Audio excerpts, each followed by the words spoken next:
आज हम करेंगे राष्ट्रपति के बारे में कि राष्ट्रपति के जो पद होती है, शपथ होती है, महाभियोग होता है, वो किन अनुच्छेदों में होता है और क्या क्या राष्ट्रपति के पास पावर होती है। सबसे पहले आपको याद रखना है कि राष्ट्रपति संविधान के भाग नंबर 5 के अंदर आता है। राष्ट्रपति संविधान के भाग नंबर 5 और हम जानते हैं 5 नंबर के अंदर आपको दिया जाता है संघ, और संघ के आपके यहाँ पर 3 पार्ट बन गए हैं और यहाँ से आपके पास बन गया एक संसद, फिर आपके पास लोकसभा, राज्यसभा और आपके पास एक बनता है यहाँ से राष्ट्रपति। इन सभी का जो वर्णन होता है वो वर्णन भाग नंबर 5 में किया जाता है। ये मुख्य होते हैं और इन्हीं के साथ में उपराष्ट्रपति भी शामिल होता है, उपराष्ट्रपति, और साथ में यहाँ पर शामिल होते हैं प्रधानमंत्री। तो सबसे पहले आपको ये पता करना है कि भाग नंबर 5 के अंदर अधिकतर किन का वर्णन किया जाता है, कैसे कैसे क्वेश्चन बनते हैं। तो भाग नंबर जो 5 था वो संघ के बारे में बताता है और संघ के अंदर हमारे पास संसद और संसद के पार्ट बन जाते हैं लोकसभा, राज्यसभा और यहाँ पर आता है राष्ट्रपति।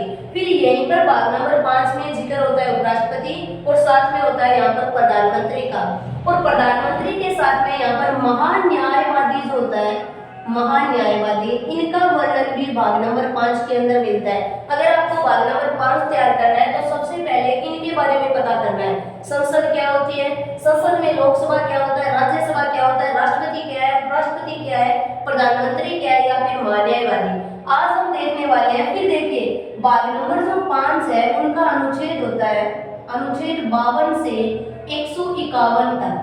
तो सबसे पहले याद करना भाग नंबर 5 में क्या क्या होता है। तो भाग नंबर 5 जो होता है उसमें संघ का वर्णन, संघ बोले तो सेंटर के जो भी व्यक्ति, सेंटर की जो भी चीजें होती है वो भाग नंबर 5 में। फिर हमने देखा अनुच्छेद 52 to 151 तक संघ चलेगा। फिर देखिए क्वेश्चन, फिर आपने देखा कि संघ के अंदर वर्णन यानी 52 से 151 तक किन किन के बारे में बात की जाती है। तो यहाँ पर ये जो 5 या 6 होते हैं इनके बारे में यहाँ पर 52 to 151 का जिक्र किया जाता है। आज हम करने वाले हैं सबसे पहले राष्ट्रपति के बारे में। आज जो पहले आप अनुच्छेद भाग नंबर 5 से स्टार्ट करने वाले हो, सबसे पहले आपको स्टार्ट करना है राष्ट्रपति। करिए अब देखिए राष्ट्रपति कहाँ से कहाँ तक राष्ट्रपति है। तो आपको याद करना है राष्ट्रपति का अनुच्छेद 52 to 61 यानी 52 से लेकर 61 तक जितना भी वर्णन होगा वो टोटल वर्णन राष्ट्रपति के बारे में होगा। फिर आपसे क्वेश्चन पूछा जाता है कोई राष्ट्रपति कब शपथ लेता है, किस अनुच्छेद में पद को त्याग कर देता है, कब महाभियोग लगाते हैं या कब वो कार्यपालिका के प्रति उत्तरदायी या न्यायिक जो भी काम करता है वो 52 to 61 के अंदर मिलता है। करिए देखिए दोबारा, आज हम करेंगे पॉलिटिकल में भाग नंबर 5 और 5 के अंदर हमने देखा संघ होता है, संघ के अंदर हमने देखा अनुच्छेद 52 से 151 होती है। फिर चलिए फिर जो संघ होता है, संघ के अंदर हमारे पास ये 3 बनते हैं संसद, लोकसभा, राज्यसभा और राष्ट्रपति। ये जो संसद होता है उन्हीं से बढ़ते हैं लोकसभा, राज्यसभा और राष्ट्रपति। फिर हम देखते हैं हमारा बन गया उपराष्ट्रपति, प्रधानमंत्री और महान्यायवादी भाग नंबर 5। फिर हमने देखा 5 को अलग अलग टुकड़ों में तोड़ के, तो सबसे पहले देखा अनुच्छेद 52 से लेकर 51 तक, और 52 से लेकर जो 51 तक का वर्णन होगा वो राष्ट्रपति का। चलिए क्वेश्चन देखते हैं 52 to 51 राष्ट्रपति क्या क्या बोलने वाला है, क्या क्या करने वाला है।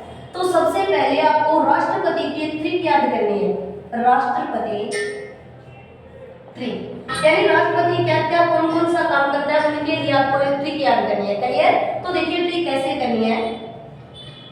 पकानी पोका दुयो दशम। अगर आपके कभी भी राष्ट्रपति से कोई भी अगर क्वेश्चन पूछा जाता है तो इससे बाहर क्वेश्चन नहीं बनता है, यहीं से क्वेश्चन अनुच्छेदों में पूछा जाता है राष्ट्रपति क्या क्या किस किस अनुच्छेद में काम करता है। आपको ट्रिक याद करनी है, पकानी कोका दुयो दशम 52 to 61 तक चलेगी। तो देखिए सबसे पहले पै से आपको बनाना है राष्ट्रपति का पद, राष्ट्रपति का पद, ठीक है।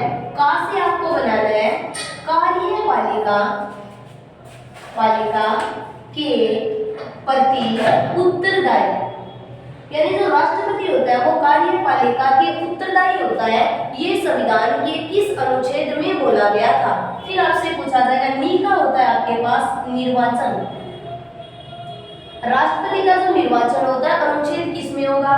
फिर आपसे पूछा जाता है राष्ट्रपति को जो कोटा मिलता है, आरक्षण जो होता है राष्ट्रपति का, वो किस अनुच्छेद में है। फिर का बन गया राष्ट्रपति का कार्यकाल, कार्यकाल। फिर दूसरे बन गया कि राष्ट्रपति का दोबारा निर्वाचन कैसे किया जाएगा। राष्ट्रपति का दोबारा निर्वाचन, आपको डिट्टो ऐसे क्वेश्चन पूछा जाता है राष्ट्रपति का दोबारा जो निर्वाचन होता है वो संविधान के किस अनुच्छेद में है। या आपसे बोला जाता है राष्ट्रपति का जो कार्यकाल है वो किस अनुच्छेद में है। या पूछा जाता है राष्ट्रपति कार्यपालिका के प्रति उत्तरदायी है, ये कौन सा अनुच्छेद बोलता है। आगे देखिए, योग का मतलब होता है राष्ट्रपति की योग्यता, दय का होता है राष्ट्रपति की दशा या स्थिति, और सह का आपके पास बन जाता है शपथ, और मैं से कर दीजिए महाभियोग, मैं से बन गया आपके पास महाभियोग। तो देखिए राष्ट्रपति का आपने देखा कि राष्ट्रपति का जो अनुच्छेद था वो 52 से लेकर 61 तक राष्ट्रपति था, और ये जो आपने लिखा है पकानी कोका द्वयोदशम, ये 52 to 61 तक का वर्णन है। तो देखिए अनुच्छेद नंबर 52 में बोला जाता है कि राष्ट्रपति का एक पद होगा, राष्ट्रपति को एक पद भी होगा, राष्ट्रपति का कोई पद होगा, ये अनुच्छेद नंबर 52। राष्ट्रपति कार्यपालिका के प्रति उत्तरदायी, अनुच्छेद नंबर आपके पास 53। फिर चलिए राष्ट्रपति का निर्वाचन, अनुच्छेद नंबर 54। फिर बोलेगा राष्ट्रपति को आरक्षण होता है, कोटा होता है, वो किस में होता है, तो आप बोलोगे 55। राष्ट्रपति का जो कार्यकाल होता है अनुच्छेद नंबर 56। राष्ट्रपति का दोबारा निर्वाचन करवाया जाएगा, अनुच्छेद नंबर 57। राष्ट्रपति की योग्यताएं, अनुच्छेद 58। राष्ट्रपति की दशा, अनुच्छेद 59। शपथ यहाँ से बन जाएगी 60, और महाभियोग आपके पास बन गया 61। तो आप इस प्रकार से राष्ट्रपति का अनुच्छेद 52 से 61 तक लगातार याद कर सकते हो। पकानी कोका द्वयोदशम। दोबारा देखिए, आपने देखा